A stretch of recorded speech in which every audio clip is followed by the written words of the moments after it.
deben comportarse como hijos de un rey, cuando la palabra del Señor en realidad nos enseña otra cosa.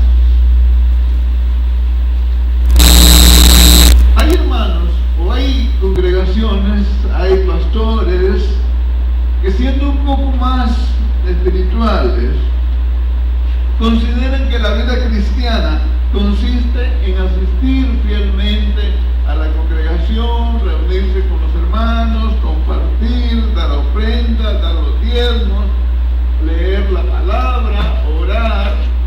Pero saben, ¿no? Todo esto es bueno hacerlo, pero no es todo lo que el Señor demanda. No es suficiente.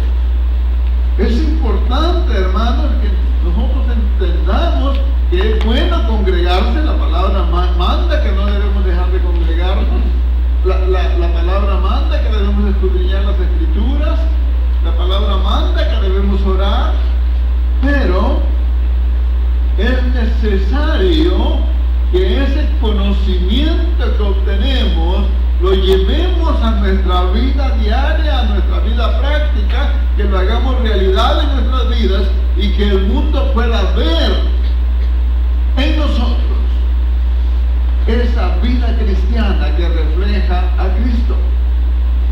Esto es lo que el Señor demanda de nosotros, que podamos reflejar a Cristo en nuestras vidas. Y esta mañana yo he llamado el mensaje que quiero predicar, las demandas en la vida cristiana. Las demandas en la vida cristiana. El Señor Jesús dijo a sus discípulos, en el libro de Lucas, lo recoge, el capítulo 14 y versículo 26. Lucas 14, 26 dice: si alguno viene a mí y no aborrece a su padre y madre y mujer e hijos y hermanos y hermanas, y ahí aún también su vida, no puede ser mi discípulo. Suena duro, es una exigencia fuerte, pero es palabra del Señor. Es importante que aclaremos que el término aborrecer, utilizado en este pasaje, no tiene el mismo significado, el mismo contexto en que nosotros lo utilizamos normalmente. No es el contexto de odiar o aborrecer como se utiliza en nuestro lenguaje actual. El aborrecer utilizado en este pasaje es lo que se puede llamar un hebraísmo, así como nosotros aquí en Honduras tenemos hondureñismos, frases que utilizamos y que tiene para nosotros un significado especial que solo aquí se aplica. Así también en Israel se utilizaban ese tipo de frases. Y este aborrecer es eso, un hebraísmo que significa amar menos, o que significa poner en segundo lugar, o que significa desprenderse de.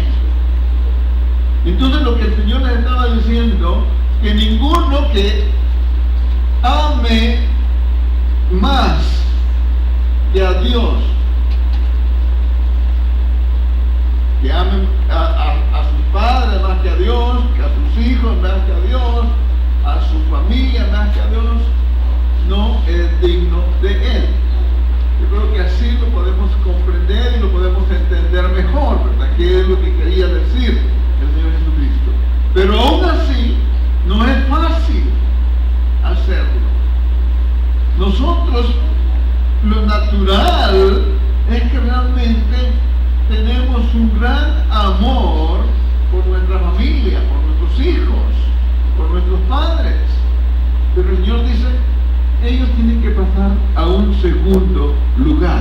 Tu primer amor debo ser yo, porque dice la palabra que Él es un Dios celoso.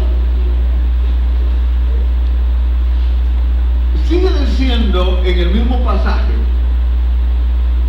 en el versículo 33 de Lucas 14, así pues, cualquiera de vosotros que no renuncia a todas las cosas que posee, no puede ser mi discípulo. Otra exigencia pronunciada por el mismo Señor Jesús a todos aquellos que querían seguirle, a todos aquellos que le habían manifestado su deseo de seguirle, les dice, tienen que renunciar a todo, a todas las cosas. Y aquí todo significa precisamente eso, todo. Sean cosas materiales o sean cosas inmateriales. Implica renunciar a mis bienes, implica renunciar a mis sueños, implica renunciar a mis derechos, implica renunciar a mis pretensiones, simplemente porque todo se lo rendimos a Él. Mire, es normal, todos nosotros, hermanos y hermanas, tenemos sueños, tenemos planes, tenemos propósitos, nos hacemos planes para nuestra familia, hacemos planes para nuestros hijos, hacemos planes para nuestra vida, planificamos qué queremos estudiar, planificamos en dónde queremos vivir, qué es lo que queremos tener. Pero el Señor nos dice, si quieres ser mi discípulo, debes renunciar a todo eso.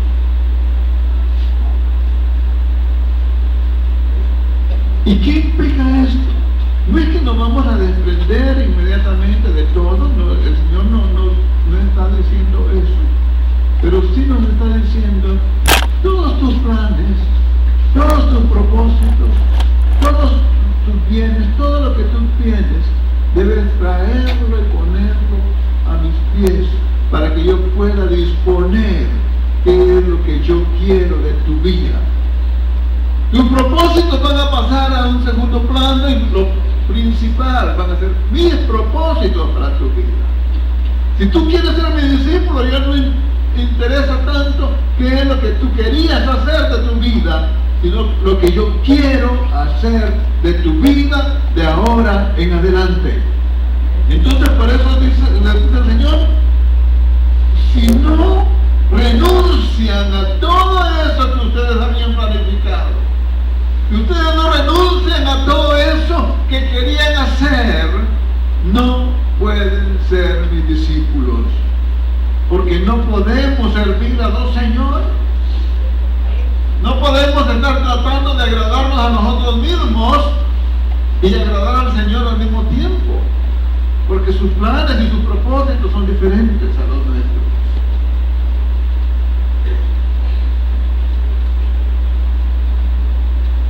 Y de esto el Señor Jesús nos dio el ejemplo. ¿Acaso no fue Él mismo el que renunció a toda su gloria con la que compartía con su Padre en el cielo, para venir a esta tierra a morir por nosotros, a entregarse por nosotros y morir en la cruz, para que nosotros pudiésemos tener la oportunidad de reconciliarnos con el Padre? ¿Acaso no fue Él el que estuvo dispuesto a renunciar a su voluntad, a sus deseos, y decir, no he venido a hacer mi voluntad, sino a hacer la voluntad de mi Padre que me envió?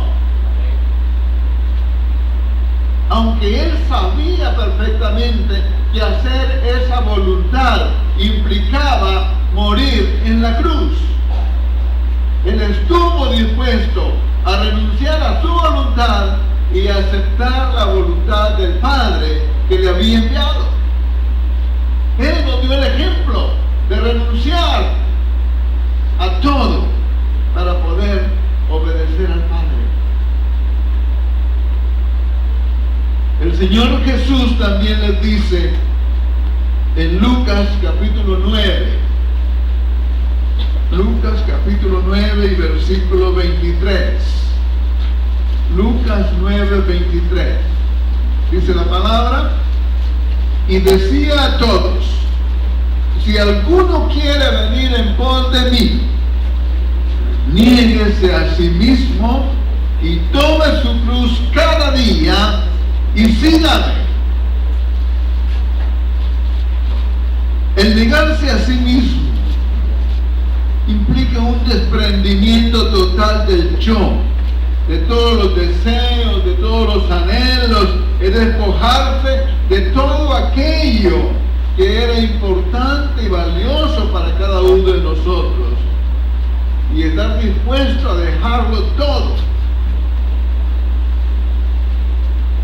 Es poder alcanzar ese nivel que alcanzó el apóstol Pablo cuando él pudo decir en Filipenses capítulo 3 y versículo 7, Filipenses 3, 7, dice: pero cuantas cosas eran para mi ganancia, las he estimado como pérdida por amor de Cristo. Ciertamente, aún estimo todas las cosas como pérdida por la excelencia del conocimiento de Cristo Jesús, mi Señor, por amor de quien lo he perdido todo y lo tengo por basura para ganar a Cristo. Eso es negarse a sí mismo.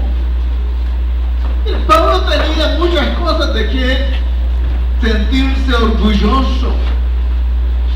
Su descendencia, o su ascendencia más bien, su capacidad, sus estudios. Había estudiado ante uno de los mejores maestros de Israel. Era un fariseo de fariseos que cumplía la ley. Y muchas otras cosas de las cuales él podía sentirse orgulloso. Pero él dice: de todo aquello por lo cual luché, todas aquellas cosas que yo me preparé durante mi vida, durante mi juventud, todas aquellas cosas que mis padres se esforzaron para que yo lograra, no valen nada, las tengo por basura, porque si yo me olvido de eso, puedo ganar a Cristo en mi vida. Eso es negarse. Ya no es mi profesión, ya no es lo que tengo, ya no es la casa, ya no es el carro, ya no es el puesto de trabajo. Todo pierde valor cuando tengo que escoger entre esas cosas y Cristo. Es lo que nos está diciendo Pablo. Alguien explicaba lo que significa negarse a Cristo y decía: Pedro negó a su Señor y lo hizo diciendo: no conozco a ese hombre. Negarnos a nosotros mismos quiere decir: no me conozco a mí mismo. Es ignorar nuestra misma existencia. Es tratar a nuestro yo como si no existiera. Lo corriente es tratarnos cada uno a nosotros mismos como que si fuéramos mucho más, por mucho, lo más importante del mundo. Si vamos a ser seguidores de Cristo, tenemos que decirle que no a nuestro yo. Más todavía, tenemos que olvidarnos de que existe.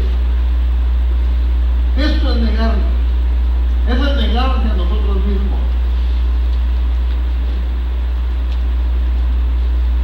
La segunda frase que utiliza el Señor Jesucristo en el versículo 23 que acabamos de leer, le dice: y tome su cruz cada día. ¿Sabe? Es interesante.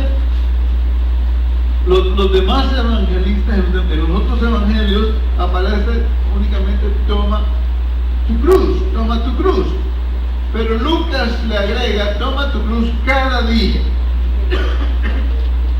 Esto implica estar dispuesto a afrontar las consecuencias de vivir la vida cristiana.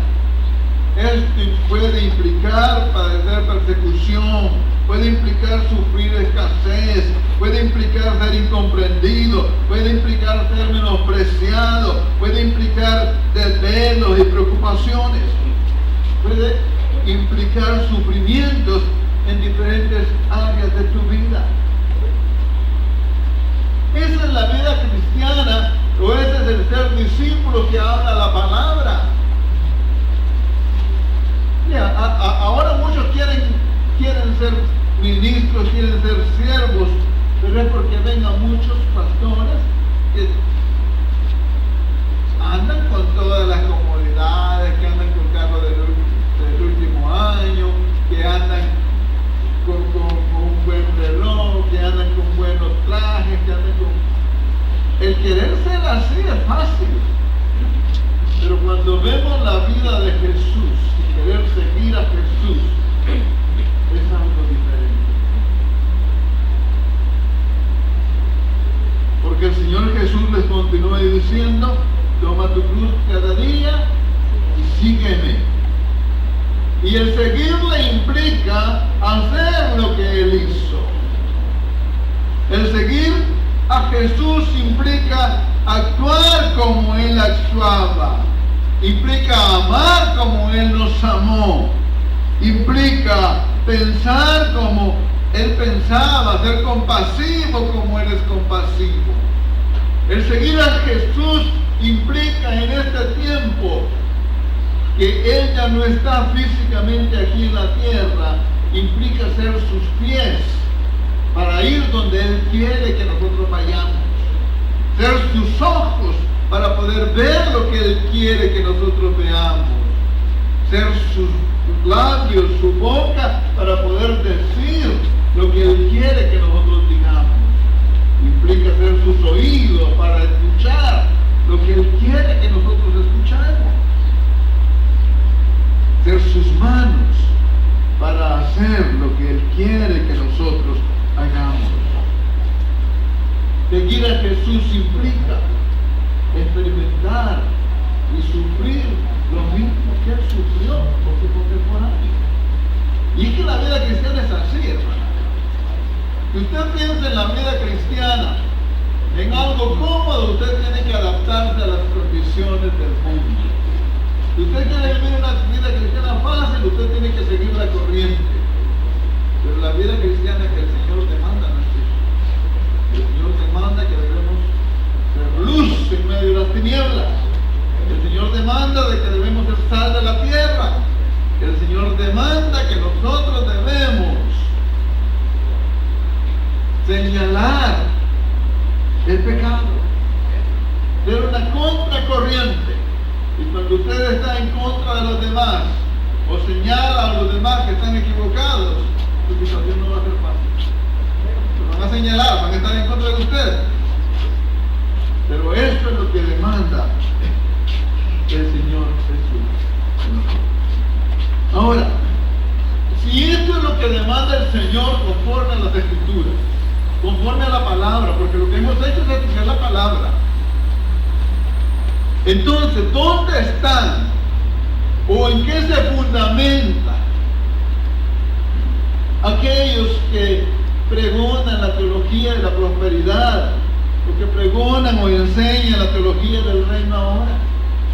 Mira, ellos enseñan que debemos soñar en grande, pedir en grande, tener grandes objetivos, basados en que tenemos un Dios grande.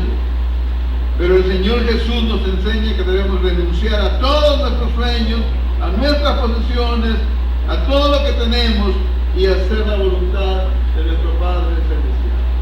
Hay un conflicto entre las dos enseñanzas. Entonces debemos decir, ¿a quién le vamos a obedecer? ¿A quién vamos a creer?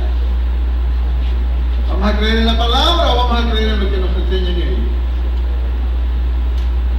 Ellos enseñan que debemos soñar en grande, pedir en grande, tener grandes objetivos, basados en que somos hijos de un rey, de reyes. Que debemos vivir como tales, que Debemos tener todo lo que un hijo de un rey puede tener. Pero el Señor Jesucristo nos enseñó que debemos tomar nuestra cruz cada día y seguirle. Y Él decía a los que le querían seguir: miren, las aves tienen sus nidos, las zorras tienen sus guaridas, pero el Hijo del Hombre no tiene dónde recostar su cabeza. Enseñanzas opuestas también.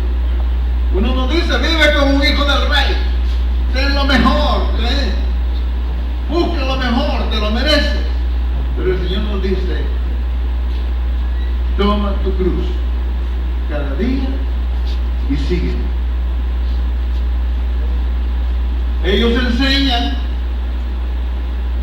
que para sanear este mundo es necesario adentrarse en la política a fin de tomar el poder, alcanzar el control del gobierno para cambiar las estructuras de este mundo y de esta manera establecer el reino. Pero ¿qué nos enseñó Jesús? Él nos dice: mi reino no es de este mundo. Entonces tenemos que escoger entre ambas situaciones. La palabra nos enseña una cosa, los hombres nos enseñan otra. Tenemos que decidir a quién vamos a creer y a quién vamos a obedecer. Amén. El gran problema de la iglesia en nuestro tiempo es que se ha visto tan influenciada por la cultura de este siglo, por la cultura de este mundo, de que normalmente tendemos a pensar, a actuar y a medir las cosas como el mundo las mide. Medimos el éxito de una iglesia por el local que tiene, si es un local grande, lujoso, con todas las comodidades. Medimos el éxito en función del número de miembros que tiene. Si se cuenta por miles, es una iglesia exitosa. Si los diezmos y ofrendas que recoge se cuentan por millones, es una iglesia exitosa.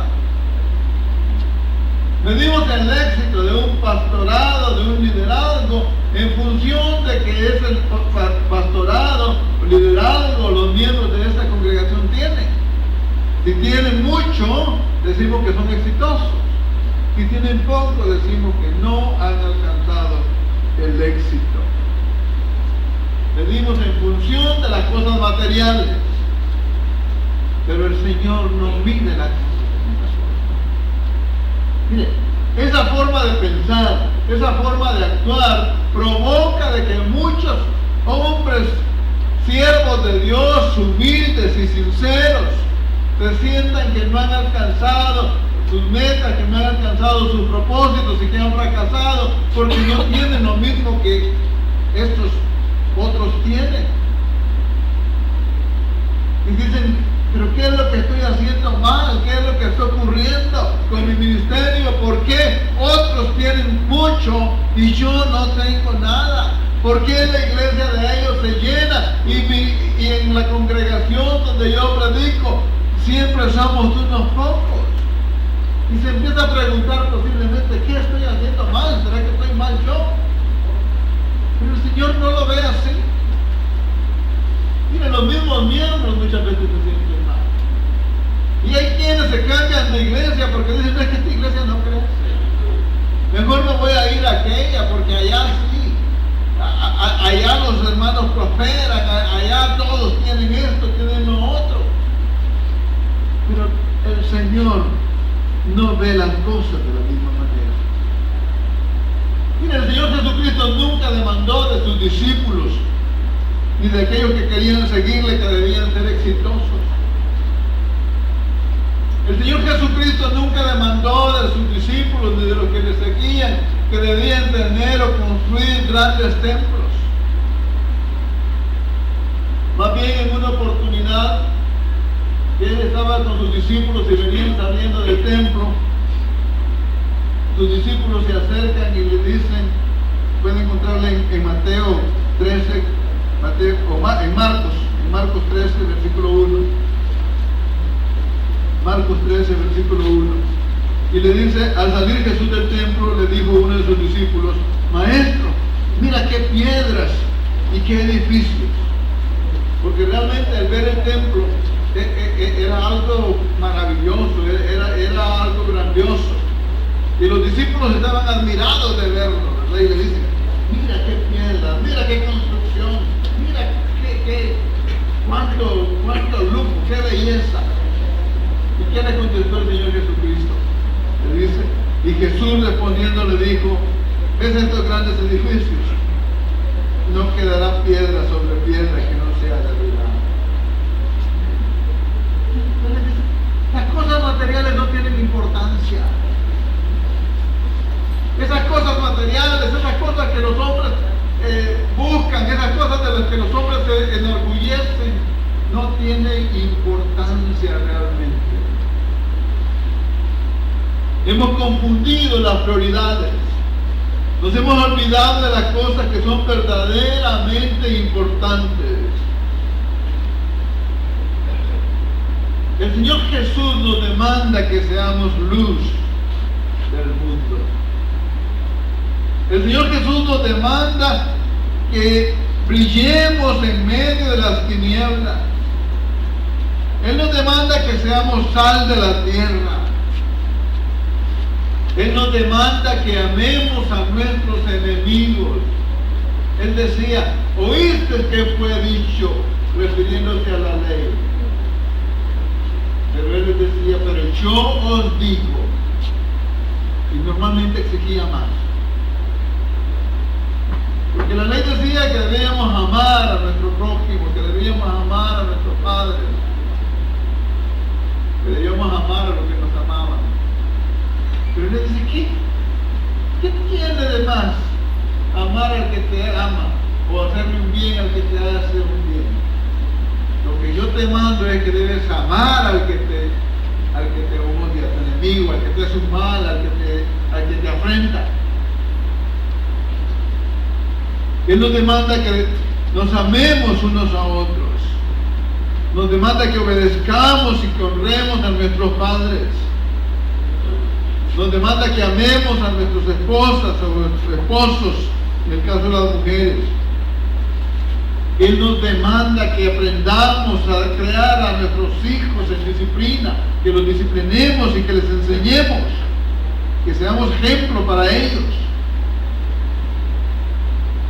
Él nos demanda que debemos ser empleados honestos y respetar y obedecer a nuestros patronos.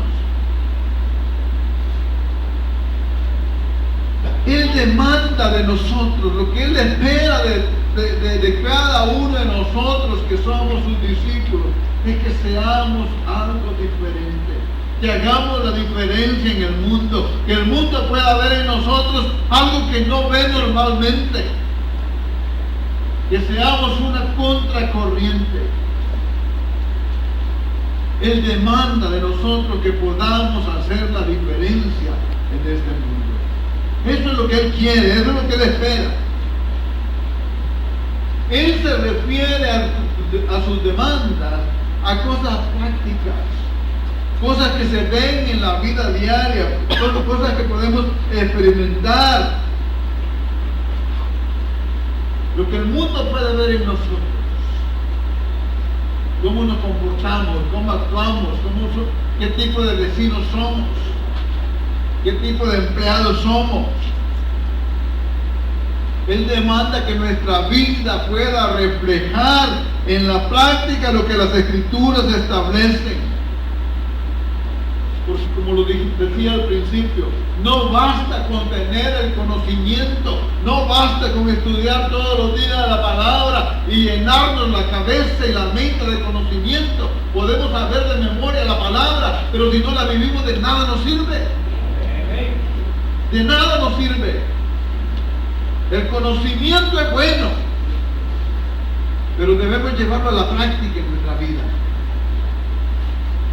No estoy en contra del conocimiento, porque el mismo Señor decía: mi pueblo pereció por falta de conocimiento. Pero el conocimiento debe reflejarse en nuestra vida diaria. El conocimiento de la palabra debe ser visto en nosotros por los demás. forma de vivir. Debe ser realidad en nuestra vida. Sabemos que no es fácil vivir esa vida cristiana que el Señor nos manda. Sabemos que no es fácil ser el discípulo que el Señor demanda que nosotros seamos. En algunos casos es imposible si nosotros pensamos en hacerlo con nuestras propias fuerzas y por nuestros propios medios. Pero todo eso podemos alcanzarlo si nosotros dependemos del Señor. Si nosotros estamos ligados a Cristo, como les decía al inicio, si estamos unidos a Cristo y lo hacemos a través de Él. En el libro de Juan, el Evangelio de Juan, capítulo 15 y versículo 4, Juan 15:4 dice: permaneced en mí y yo en vosotros.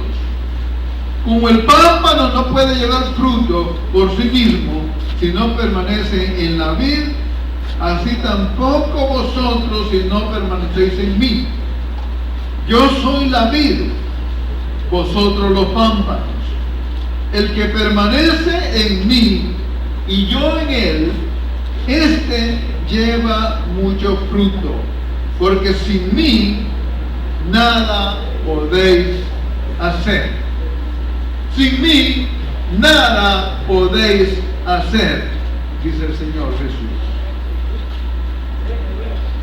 Muchos entienden este pasaje, el llevar fruto, únicamente limitado a ganar a otras personas para Cristo, a ganar almas para Cristo.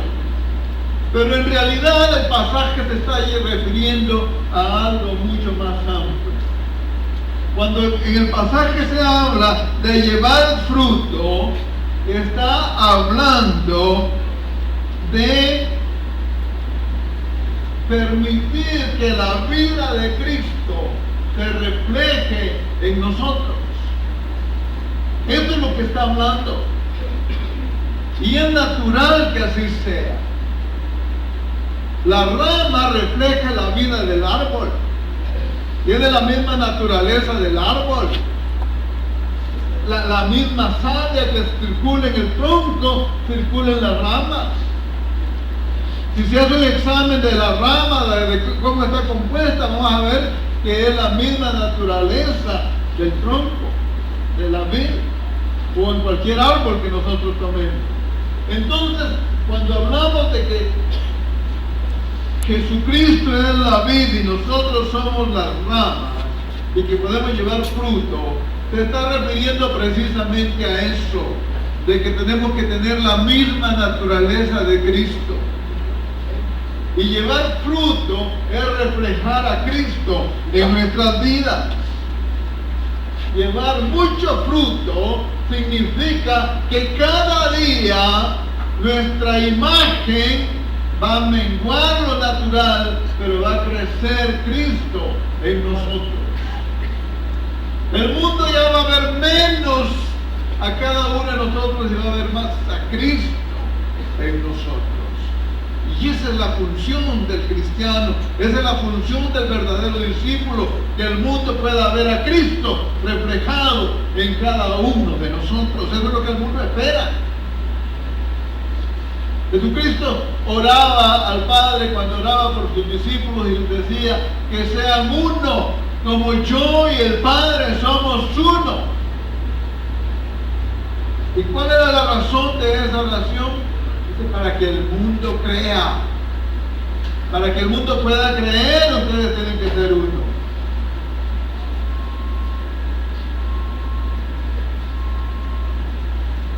El crecer cada vez más en la semejanza del Señor Jesús debe ser el propósito principal de nuestra vida. Mire, si yo no soy semejante a Cristo, si yo no reflejo a Cristo, si yo no me parezco cada vez más a Cristo en mi forma de andar, en mi forma de actuar, en mi forma de amar, todo mi trabajo, todo lo que hago, todo mi servicio, no importa si predico, no importa si canto, no importa lo que haga, de nada sirve si yo no me estoy pareciendo cada vez más a Cristo. Yo debo reflejar a Cristo. Eso es lo que el Señor demanda de mi vida. Reflejar a Cristo en mi vida. Llevar fruto tiene que ver con la forma en que nos relacionamos con los demás. Tiene que ver con cómo amamos a los que nos rodean. Que los amamos así como Cristo nos amó a nosotros. Y este amor, este reflejar a Cristo, este servir, debe comenzar en nuestro hogar. Allí es donde debe comenzar. Allí es donde debe reflejarse ese cambio, ese estilo de vida. De cómo nos tratamos a nuestro esposo, a nuestra esposa, de cómo tratamos a nuestros hijos, a nuestras hijas, de cómo nos relacionamos y cómo tratamos a nuestros padres, a nuestros hermanos, a todos aquellos con los cuales convivimos. Ahí debe reflejarse. Hermano, que es fácil. Muchas veces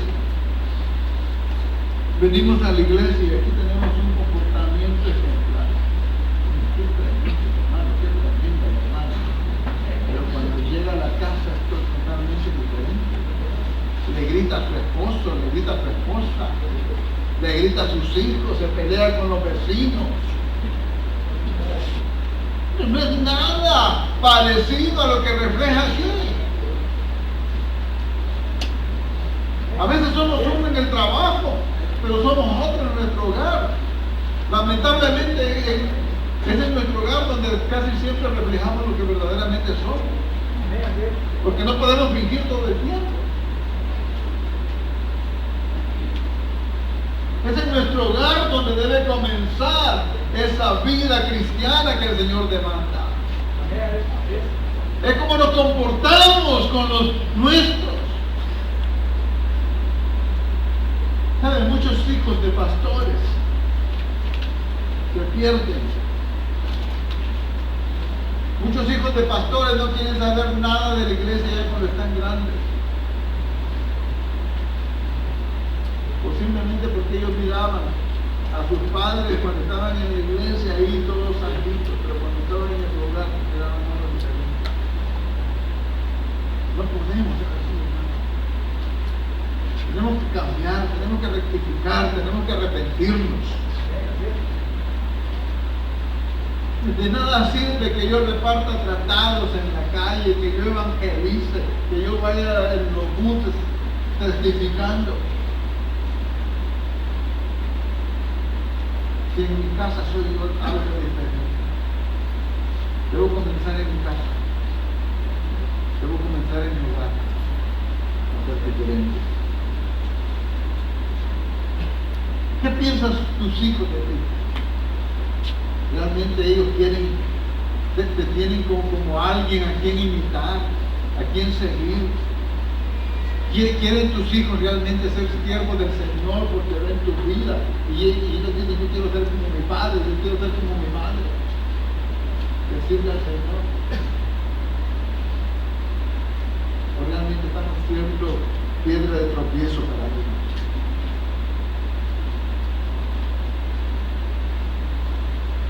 Es importante, hermano, que consideremos cómo estamos viviendo nuestra vida cristiana. Que estamos cumpliendo con las demandas del Señor. Es importante que podamos hacernos periódicamente una autoevaluación sincera y franca de cómo estamos viviendo nuestra vida cristiana.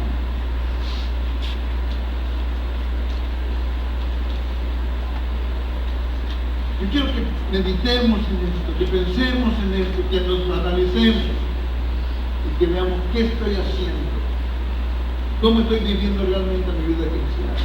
¿Estoy cumpliendo con las demandas que el Señor exige a sus discípulos? ¿O estoy fallando en alguna cosa? Cuando recojamos la ofrenda, les van a entregar una hojita.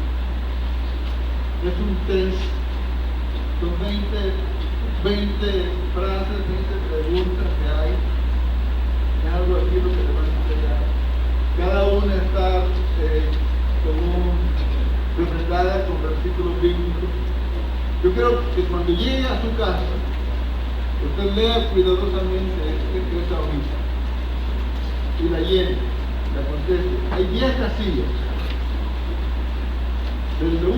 numerada del 1 al 10. Si usted no está cumpliendo con la frase que aparece en esa línea, usted tiene que ponerse en el número 1, poner un punto en el número 1. Si usted está cumpliendo totalmente con lo que dice esa línea, usted tiene que poner un punto en la casilla número 10. Si usted considera que anda ahí más o menos a medias o un cuarto o 3 cuartos, lo pone ahí. Tiene 10 posiciones en donde poner su punto.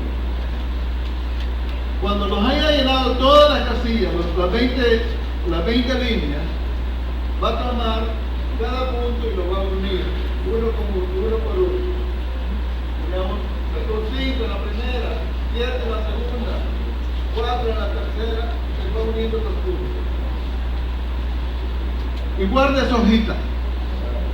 Le pido que sea totalmente sincero. Eso lo va a hacer usted solo. No, sea sincera con usted mismo, sea sincero con usted mismo, y llénelo y guárdelo. Posiblemente ninguno va a estar con 10 en todo. Decirlo. Ninguno de nosotros puede pretender tener 10 en todo. Pero el objetivo es llénelo y unos meses después busque esa hojita y vuelva a evaluar para ver si usted ha mejorado. El objetivo es que avancemos en nuestra vida cristiana, es que mejoremos en nuestra vida cristiana, es que busquemos más del Señor, que nos acerquemos más a Él y que tratemos de vivir la vida cristiana que el Señor demanda de nosotros cada día. Vamos a orar. Padre, gracias Señor por tu palabra. Gracias Señor por tu enseñanza. Gracias Señor porque tú tienes un propósito para la vida de cada uno de nosotros, Padre amado. Te rogamos Señor que esta palabra que tú has permitido que sea expuesta en esta mañana, Padre, quede en nuestros corazones, que la analicemos, que la pongamos en práctica y que, Señor, empecemos a vivir la vida que tú demandas de nosotros. Que ya no baste con el conocimiento, que no basta con conocer tu palabra, sino que esa palabra se pueda hacer realidad en la vida de cada uno de tus hijos y de tus hijas. Padre, te pido en esta mañana, Señor, que tú trates con cada uno de los que estamos aquí reunidos, que tú nos hables, Señor, y que nos ayudes a ser mejores cristianos cada día. Que este año 2014 que estamos iniciando, Padre amado, nos hagamos el propósito de mejorar, de vivir lo que tú demandas, Padre amado, de hacer realidad tus demandas para tus hijos, para tus discípulos en nuestra vida. Señor, que podamos mejorar, que podamos, Señor, estar conscientes de en qué cosas hemos estado fallando y tratemos de mejorar. Que nos esforcemos, que amemos a nuestros cónyuges, nuestras esposas, nuestros esposos, nuestros hijos, nuestras hijas, nuestros familiares, que respetemos y honremos a nuestros padres. Y todo aquello que tú demandas, Padre amado, que podamos realmente ponerlo en práctica, porque eso es lo que tú esperas de tu iglesia, que hagamos la diferencia, Señor, que hagamos la diferencia, que seamos una contracorriente en este mundo, Padre, y que el mundo pueda ver que hay algo en nosotros que ellos no tienen. Trata con cada hijo tuyo y con cada hija tuya, Padre. En tus manos les ponemos, Señor. para que se vuelvan a ti, para que se consagren a ti, para que busquen tu presencia, para que busquen tu Espíritu, Señor, y que puedan ser llenos de tu Espíritu Santo.